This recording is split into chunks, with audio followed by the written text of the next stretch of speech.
du cœur, c'est l'économie sociale et solidaire. Est-ce que vous ne pensez pas que ce serait mieux pour avoir mon... Bon, d'accord. Bon. Oui, oui. Alors voilà, donc je suis avec c'est Jean-Paul, c'est ça? Oui. Toujours le fameux Jean-Paul qui devient un des pivots du café philo McDo, que j'écris maintenant d'ailleurs, faites attention, MCDO et pas MACDO. Donc si vous cherchez, enfin je crois qu'il corrige Google. On va parler de la xénophobie et des formes insoupçonnées de la xénophobie. Parce que c'est pas la peine de parler de choses évidentes. Oui. Alors, alors essayez de faire votre examen de conscience. À quel moment, par exemple, quelqu'un peut faire preuve de xénophobie, mais on n'identifie pas comme de la xénophobie. Les xénophobies insoupçonnées, si vous voulez, ou non locales, non identifiées comme telles. Non identifié comme tel. Quand on dit ça, on ne dit pas c'est de la xénophobie. Qu'est-ce qu'il va en faire? C'est de la xénophobie sans que ça ait l'air de la xénophobie. C'est une xénophobie insidieuse, si vous voulez, ou subreptice. À l'offrir. À quelle occasion c'est... Non, mais à quelle occasion? Oui, oui. Alors, je vous ai mis tout à l'heure sur la voie en disant qu'il y a la dialectique de l'individuel et du collectif. C'est-à-dire qu'il y a des phénomènes d'ordre collectif qui se jouent sur le plan individuel, ou des phénomènes individuels qui se jouent sur le plan collectif. En prenant parti pour le groupe, pour son groupe, on va dire, qui est le plus proche de lui contre quelqu'un d'autre, par exemple. Contre quelqu'un d'autre. Alors, quelqu'un d'autre. En prenant parti, par exemple, systématiquement pour une personne de son groupe racial ou religieux, sans regarder vraiment quelle est la réalité de celui qui a tort entre les deux. Par exemple, attendez, c'est pas mal comme point de départ. Vous avez pas mal démarré, mais j'arrive pas très bien. Il faudrait que vous transformiez l'essai, parce que là, on reste quand même sur... On est sur le doute, là. On ne sait pas très bien ce que vous voulez dire. Par exemple, un noir donc, qui s'embrouille avec un blanc, on va dire. Alors, mais ça, c'est la xénophobie ouverte. Voilà, non, mais je veux dire, c'est pas la xénophobie. Ils sont indifférents. Et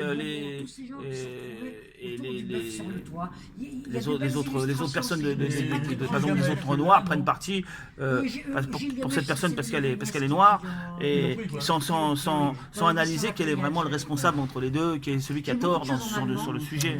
Oui, mais là, vous avez quand même un cas tout à fait caractéristique. Je veux dire, c'est pas de la xénophobie larvée. Je veux dire, on a des noirs et puis un blanc. Bon, d'accord. Bon. Non, par exemple, ça peut être l'inverse, mais bon, voilà, ils prennent parti plus pour le groupe, parce que c'est ou familial aussi, ou enfin. Bon, alors, écoutez, c'est pas encore ça, hein, c'est pas encore ça. Vous avez, si vous voulez, il faut avoir des idées, mais il faut savoir les creuser, les développer. Parce que là, on pourrait peut-être vous accorder un début de quelque chose, mais après, ça retombe. Hein. Et ça, c'est important d'identifier, d'avoir de bonnes idées et de les garder au chaud et de savoir les travailler. Bien sûr. Parce que là, il y a des éléments qui pourraient servir dans ce que vous avez dit. Malheureusement, après, peut-être demander à notre ami, peut-être. Sincèrement, et lui, c'est surtout... Bon, il est facile. On peut vous interroger une seconde? Oui. Parce que elle est gentille, mais bon. Alors, on est en train d'avoir un petit café philo McDo sur les formes insoupçonnées de xénophobie. Qu'est-ce qui fait que on peut avoir un comportement xénophobe qui n'est pas perçu comme tel? Alors je disais que pour aider un petit peu, je disais c'est la dialectique de l'individuel et du collectif. Et ça n'a pas suffi pour... À quel moment, par exemple, peut-on faire de la xénophobie sans en avoir l'air? Par exemple, comment je peux, par exemple, comment vous pourriez faire preuve de xénophobie face à quelqu'un sans que ça paraisse véritablement une attaque contre... En maniant l'ironie, par exemple. Bon. Alors, Allô, Sigmund? Vous se moquez des gens. Oui, alors se moquer des gens, alors expliquez-moi, développer, alors se moquer des gens, c'est pas de la xénophobie. Non, mais ça peut être pris pour cela. Voilà. On peut le prendre pour la xénophobie. Donc c'est limite. D'accord. Les gens susceptibles vont le prendre pour la xénophobie, alors qu'on se moquait d'eux seulement, quoi. Bon, ça vous aide, ça? Oui, il y a ça, oui, bien sûr. Voilà, l'ironie, je viens de le Oui. dire. Mais alors, en quoi ça serait de la xénophobie, alors, finalement? Ah oui, c'est ça. En quoi ce serait de la xénophobie? S'il y a une arrière-pensée, il faut qu'il y ait une arrière-pensée. On s'attaque à une personne, mais c'est une attaque qui est xénophobe, mais qui ne se présente pas comme xénophobe. C'est-à-dire que ce qui fait la xénophobie, c'est qu'elle est générale. C'est une attaque générale contre un genre de personnes. Attendez, excusez-moi, on vous a pas entendu. Ce qui fait la xénophobie, c'est quelque chose de général contre un groupe de personnes. Voilà. En tout cas, Alors si c'est individuel, c'est pas la xénophobie, c'est l'ostracisme. Quand c'est individuel, c'est l'ostracisme. Quand c'est collectif, c'est la xénophobie. Oui. Sauf que Oui. ce qui peut être une attaque individuelle Oui. peut être une attaque xénophobe. Oui. Pourquoi? Parce qu'il y en a d'autres qui peuvent être visés. Ah voilà, c'est ça. Et, donc, Alors que l'ostracisme ne vise qu'une personne et ne vise pas les autres. donc, Alors la xénophobie vise une personne, mais à travers cette personne, il y a tout un groupe qui est visé. il est intelligent, là. Ah oui, il est très bon. Il est très C'est intelligent. pour ça que j'ai demandé que vous l'interrogiez. Non mais alors, attendez, mais on va vous demander de développer, parce que je ne sais pas si vous reprenez, alors là, transformez l'essai, là, vous avez compris la subtilité de son argumentation? Ah oui, j'ai compris. Ouais. Alors revenons à la question. Mais je vois pas trop ce qu'il y a à ajouter là. Enfin, Ben, reprenez-le. Là, c'est le dernier métro, il faut rentrer. Non mais lui, il s'en fout. non, Là. on va prendre le bus. Il a le- Prenez le bus, d'accord. Oui. En tout cas, vous avez fait une bonne contribution, merci. Ah ouais. Vous êtes à la hauteur. Aussi ouais. bien, ouais, c'est vrai, aussi bien dans le domaine des faits que des domaines, même d'autres choses scientifiques. On peut dire, on peut Ah ouais, mais compter sur lui. C'est un des meilleurs. Hein. Moi, je suis Oui. juste un Non, mais outsider. là c'est de la sociologie, je veux dire. Non, mais là, quand même, c'est vraiment une réflexion. Vous voyez, c'est pas de Non, l'histoire. mais c'est de la sociologie de base. Voilà. C'est- Mais cela dit, je peux compléter si vous voulez. Oui. Ah oui, complétez. Alors, je- tenez-le dans l'autre sens. Hein. Voilà. En fin de compte, vous pouvez écouter si vous voulez. En fin de compte, donc, je reprends le sujet que j'ai lancé. Comment des comportements xénophobes peuvent s'exprimer dans des conditions qui ne sont pas perçues comme telles. Oui, c'est question d'origine, oui. Voilà. Alors, la question, c'est que si je m'attaque à une personne donnée et que je lui fais des reproches individuels et personnels, Ah ouais. en réalité, ça va là? Ouais, non, c'est bon. Mais vous filmez là, vous avez le carré. Oui. Oui, c'est bon. Si je lui fais des reproches individuels, par exemple, admettons par exemple que moi je vous attaque individuellement, Ah oui. en réalité, aucun comportement n'est complètement individuel. Non. Donc finalement, oui, c'est ça la question. C'est quand, en fin de compte, on ne peut jamais dire à quelqu'un, tu es comme ceci, comme cela. Tu appartiens à un groupe qui se comporte comme ceci, comme cela. Ça n'est jamais individuel. Donc, si je dis à quelqu'un, soi-disant, que c'est individuel, c'est toujours faux. Ah oui. En fin de compte, donc chaque fois que je m'attaque à un individu, je m'attaque au groupe auquel il appartient. Et jamais à l'individu seulement. Mais souvent, ça se présente comme ça. Je m'en prends à quelqu'un en disant, mais t'es comme ceci, t'es cela, etc. Et j'oublie de dire que si je me prends à cette personne-là, c'est jamais uniquement cette personne-là qui est visée. C'est le comportement que cette personne a, il est forcément conditionné par le groupe auquel il appartient. D'accord. Donc là, c'est Donc c'est de la xénophobie qui se présente sous une forme d'attaque individuelle et personnelle, mais qui n'est jamais uniquement individuelle et personnelle. À ce titre-là, donc, quand on dit quelque chose contre un maghrébin ou contre un juif, on attaque toute la communauté juive. On fait de leur- Non, mais ça c'est le contraire. C'est le contraire, ça. C'est le contraire, Ben oui, c'est le contraire.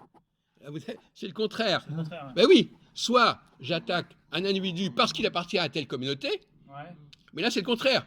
J'attaque cet individu sans dire qu'il appartient à cette communauté, en lui reprochant tel et tel comportement, et en réalité, en l'attaquant individuellement, je l'attaque collectivement. Alors que dans notre cas, c'est le contraire. Je l'attaque individuellement parce que j'attaque collectivement.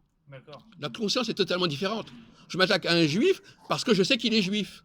Alors que là, je vais dire à quelqu'un, t'es comme ceci, t'es comme cela, etc. Et t'es un con, etc.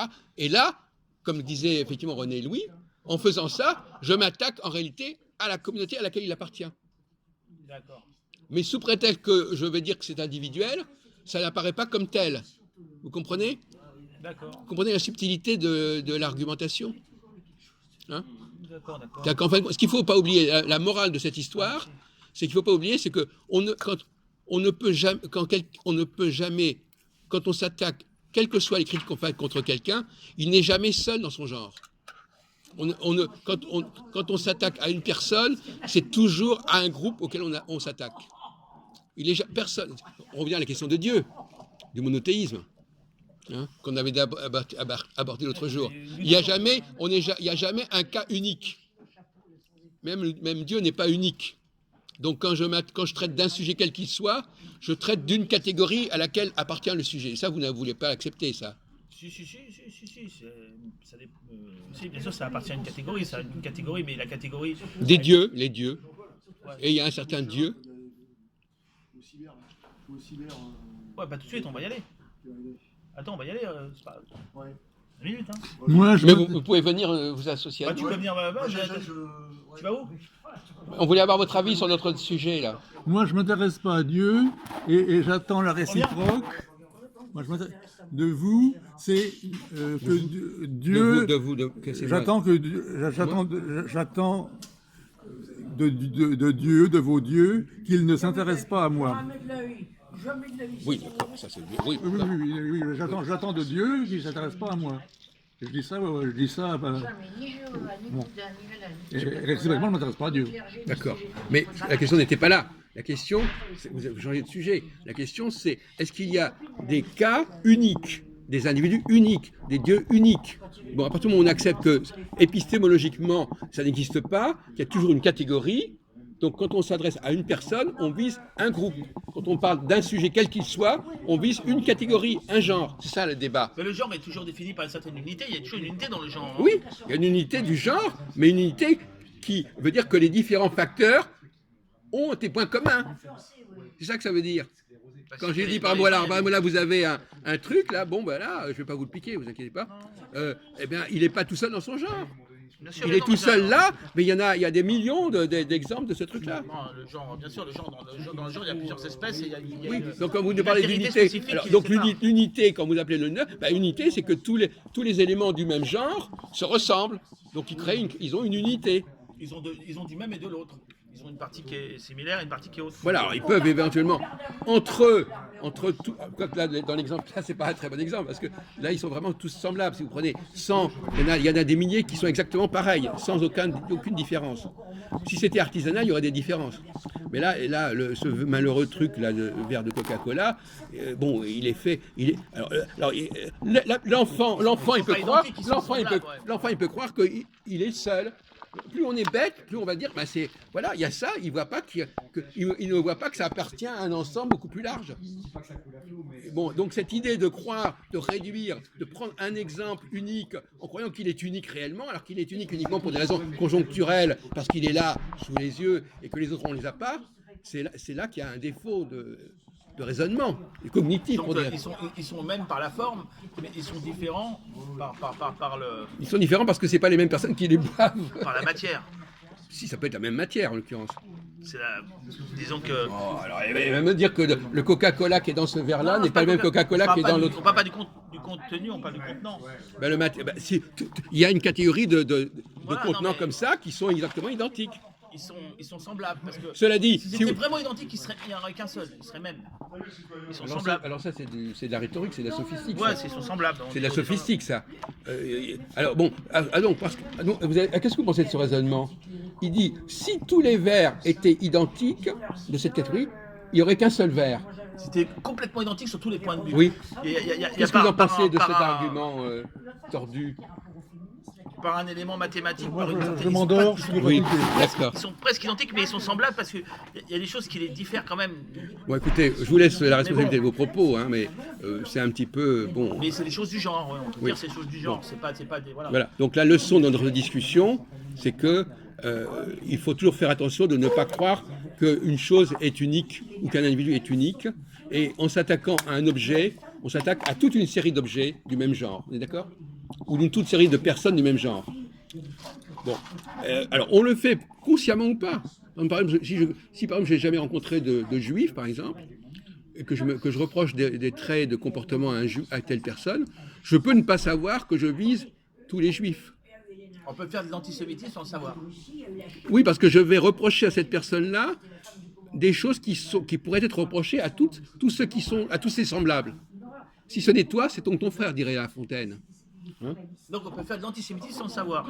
Oui. Alors, dans Et on ce peut cas, faire de la xénophobie sans le savoir. et si on le fait sans le savoir, est-ce qu'on est responsable ou pas alors de ces actes? Ah, Voilà une grande question. grande question, Voilà. grande question. Peut-on être mis en cause ou pas? Ou alors on considérera qu'on n'est pas responsable puisqu'on le faisait sans le savoir. Oui. Il faut le savoir pour être responsable, pour tomber sous l'empire du droit, enfin de la justice. Oui, on pourrait poser la question, cela dit, on peut penser qu'on fait de la xénophobie subconsciemment, c'est-à-dire en le sachant, sans en le savoir vraiment. L'homme peut-il être puni à cause de l'agissement de Non, mais ses on va consciences? poser le problème autrement, mon cher. Alors, on va élever le débat. Il est certain que la xénophobie, c'est pas simplement quelqu'un qui est xénophobe. C'est quelqu'un qui ne supporte pas certains comportements. Ouais. Donc, au départ, contrairement à ce qu'on pourrait dire, on peut très bien être agacé par des personnes sans le qualifier, sans mettre le doigt en disant mais c'est parce que vous êtes étranger. Et tout à l'heure, il a sorti un terme, c'était qu'il a mis en opposition, pas en opposition, mais en parallèle avec la xénophobie. Pour un particulier, il a dit pour le général, c'est xénophobie. Pour le particulier, c'est Je suis désolé, c'est enregistré. Mais non, je suis désolé, on va pas. Ouais, mais bon, il m'a échappé de la tête. Non, mais ce que je veux dire par là, c'est que moi, je me fais un peu le défenseur de la xénophobie. Moi, je ne suis pas d'ailleurs contre la xénophobie. Parce que je considère que tous les groupes peuvent avoir des rapports d'hostilité les uns par rapport aux autres. C'est légitime. C'est ce qu'on appelle les discours intérieurs. C'est-à-dire que c'est des discours que les gens peuvent avoir entre eux. Que les Noirs disent du mal des Blancs entre eux, c'est pas un problème. Mais qu'ils le disent à l'extérieur de leur groupe, c'est un problème, etc.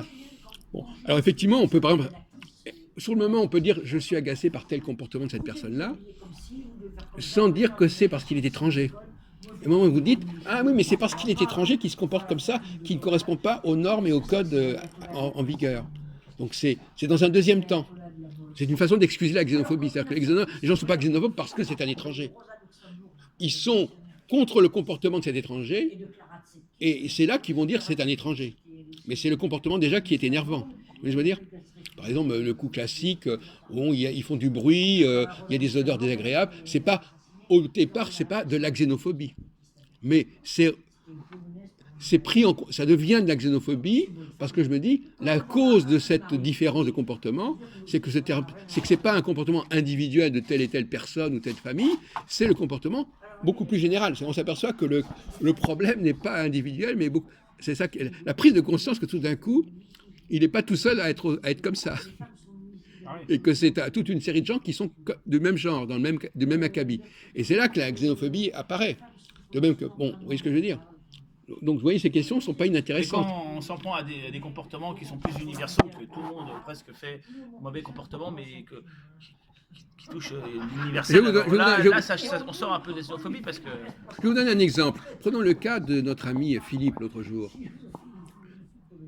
Le fait qu'il se soit mis en colère comme il l'a fait, on peut le critiquer au niveau xénophobique.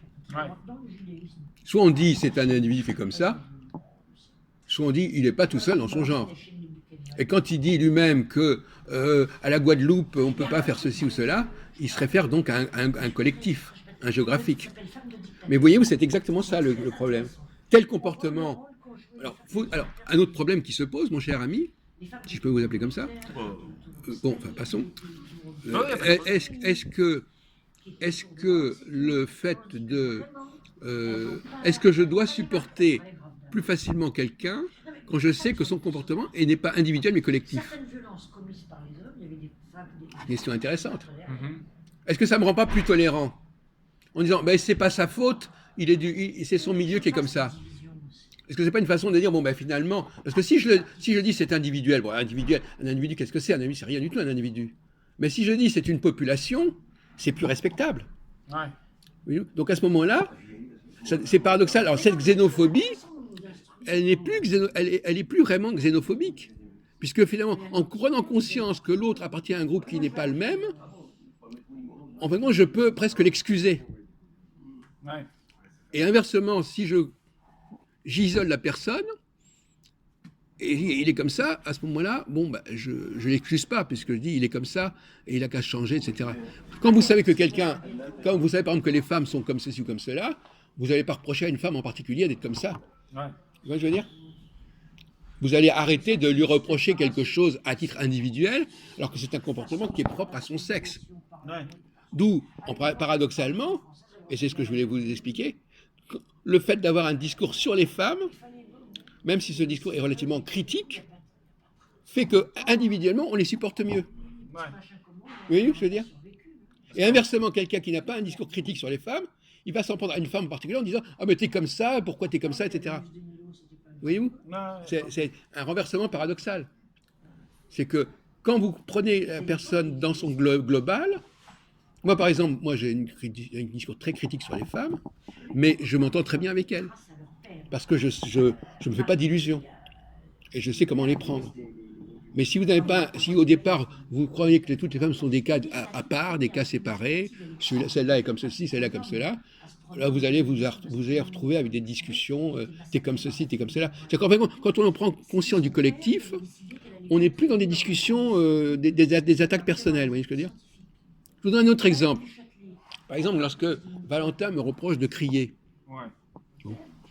En fin de compte, le fait que moi je crie, est-ce que c'est individuel ou est-ce que c'est collectif?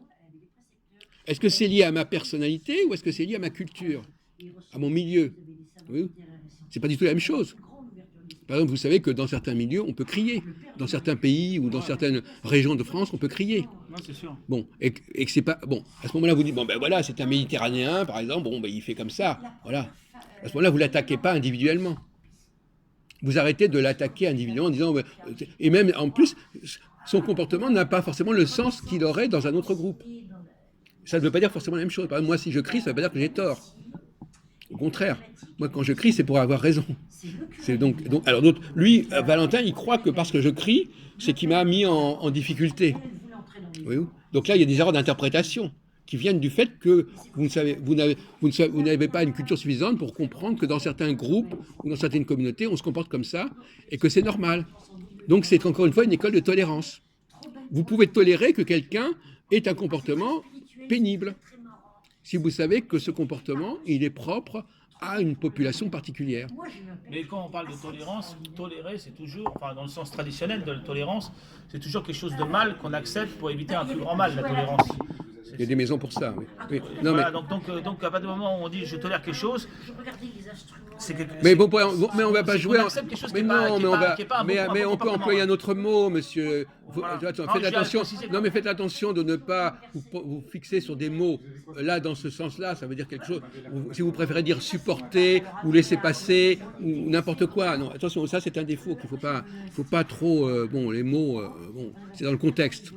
Mais l'idée d'accepter, de laisser passer ou de ne pas faire... Vous-même, vous êtes comme ça. Quand vous dites, par exemple, oui, ben, c'est des comportements... Il faut accepter... vous êtes tolérant, vous, de nature. Ah oui, non, j'ai pas dit que... Donc vous êtes tolérant, c'est-à-dire que vous acceptez des choses qui sont relativement désagréables en disant, bon, ben voilà, ben, c'est pareil, vous êtes tolérant. J'ai pas dit que c'était bien, mais je fais peut-être, mais des fois, c'est... Mais en tout cas, ce que je veux dire, c'est que, voilà, le mot tolérance, quand on tolère quelque chose, c'est quelque chose qui, normalement, est... Non, mais il ne faut pas, disons, on accepte pour éviter un plus grand mal. Voilà. D'accord, mais disons qu'on ne va pas s'offusquer... Si vous préférez, on peut jouer sur les mots, s'offusquer de certains comportements qui n'est pas, qui ne correspondent pas à notre norme, voilà. Parce que on doit se dire que cette personne-là, elle appartient à une autre norme que la nôtre. Voilà, c'est mieux, ouais. Et à ce moment-là, il y a une coexistence. Ou par exemple, on sait que les Noirs ne supportent pas qu'on fasse certaines allusions ou certaines références. Bon, et s'ils réagissent, on se dit bon, c'est normal. C'est-à-dire qu'en fin de compte, il ne faut pas s'offusquer que quelle personne a eu un tel comportement ou telle réaction, parce que c'est pour ça que je veux dire, c'est une façon de... C'est intéressant ce que je crois que vous dire, c'est qu'en fin de compte... Enfin, pour ce qui est de notre ami, là, des fois, il a des comportements assez violents. Vous parlez de qui? De Philippe, là, s'il faisait ça tout le temps, trop souvent, on ne pourra pas le... Oui, mais c'est le problème avec Saïd aussi. Par exemple, moi, je disais tout à l'heure à mon ami Michel que... Quand quelqu'un vous insupporte, il y a deux solutions. Quelles sont les deux solutions? Quand vous en avez marre de quelqu'un, qu'est-ce que vous faites? Il faut partir. Oui, vous partez ou bien... Alors lui, il part pas, par exemple, lui. Ou alors c'est l'affrontement. Voilà, c'est ça. Donc voyez-vous, il y a deux stratégies. En France, par exemple, généralement, quand quelqu'un vous insupporte, on change, on va ailleurs. Voilà. On va ailleurs où on ne le fréquente pas, où on l'ignore. On le voit, mais on l'ignore. Dans d'autres pays, ça ne passe pas comme ça. Donc, alors ça aussi, c'est intéressant, c'est de lui faire comprendre que les codes ne sont pas les mêmes. Oui. Parce que aussi, on peut aussi expliquer à la personne que son mode de fonctionnement, bon, ça existe, c'est même légitime dans son contexte, dans son milieu. Mais en dehors de son milieu, ça passe pas. Voyez-vous? Et là, on peut raisonner la personne, vous voyez ce que je veux dire? Ouais. Dire, voilà, bon, ben, on n'est pas à Alger, on n'est pas en Guadeloupe, et donc, bon, ben, voilà, ça passe pas comme ça. Oui. Mais Donc, est-ce qu'ils peuvent se changer, ces gens-là oui, parce que c'est une sorte de psychanalyse, voyez-vous ce que je veux dire? Vous expliquez à la personne. Il ne faut pas nous dire un jour, c'est à vous de vous adapter à nous et non l'inverse. Non, mais c'est dans les deux sens. C'est une socio-psychanalyse, c'est-à-dire que vous expliquez à la personne que son comportement individuel relève des codes collectifs. C'est une forme de psychanalyse que n'a peut-être pas mis en évidence Freud, voyez-vous ce que je veux dire? Prendre conscience que certains comportements ne sont pas liés à des traumatismes individuels, etc., mais que c'est... Des traumatismes collectifs, c'est possible des traumatismes collectifs aussi. On peut toujours considérer que tout code collectif a une raison traumatique ou autre chose. Enfin, il y a toute une historique là de ça. Mais en tout cas, déplacer la question de la charge, de la preuve du plan individuel au plan collectif. Et on revient à notre question tout à l'heure, que quelque part, en m'attaquant à quelqu'un, je m'attaque à un collectif et donc je suis xénophobe. Sans le savoir ou sans le dire clairement. Voyez-vous ce que je veux dire? Ouais. Bon, voilà ce que je voulais que nous abordions. On a mis quand même 25 minutes, c'est pas mal. Ouais, bah on va encore réfléchir pour la prochaine fois, on verra. Bah oui, vous êtes mon invité. Enfin, je veux dire, oui, ça pouvait paraître comme un sujet insignifiant, mais ça, moi, et en fin de compte, c'est pas si insignifiant que ça. C'est sûr. Vous voyez ce que je veux dire? C'est pour ça qu'il faut faire attention à un sujet en